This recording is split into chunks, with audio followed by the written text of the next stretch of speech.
Hello, परत एकदा माझ्या मिनी ब्लॉगमध्ये तुमचं खूप खूप स्वागत आहे। पहिले तर ना लाईटी लावून घेतल्या कारण की 6:45 झालेले। मग किचनमध्ये आली आणि पहिले तर ना दिवाबत्ती करून घेतली कारण की 7 वाजले की मी दिवाबत्ती करते, नंतरलाच माझ्या रुटीनला लागते।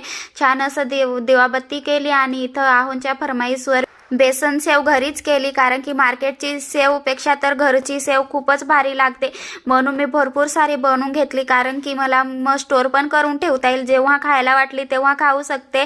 भरपूर अशी बनवून घेतली आणि मग स्वयंपाक करायला घेतला। पहिले तर इथं मी कुकर लावून दिला कारण की मला चण्याची भाजी बनवायची होती। कुकर लावून दिला आणि त्याच्यासोबत मला ना भाकरी खायची होती। मग भाकरी बनवायला घेतली, म्हटलं एकच बनवेल, पण नंतरला आठवलं की एक भाकरी बनवत नाही, मग 2 छोट्या छोट्या बनवल्या आणि मग भाजी पण तिकडनं बनवून घेतली। छान अशी चण्याची भाजी बनवली मी आणि छोट्या छोट्या भाकरी पण 2 बनवून घेतल्या। तर तुम्ही बघू शकता किती छान भाकरी झालेल्या आणि इथं भाजी पण झाली माझी चण्याची। मग मग पटकन असं जेवून म्हटलं घेते, या तुम्ही पण जेवायला। किती छान ताट दिसतंय ना, मस्त जेवण करून घेतलं आणि मग ते राहतं म्हणजे किचन क्लिनिंग। किचन पण छान क्लीन करून घेतलं आणि उद्यासाठी बदाम भिजत टाकले।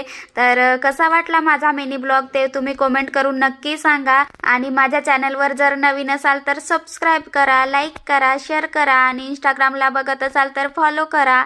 Bye, take care.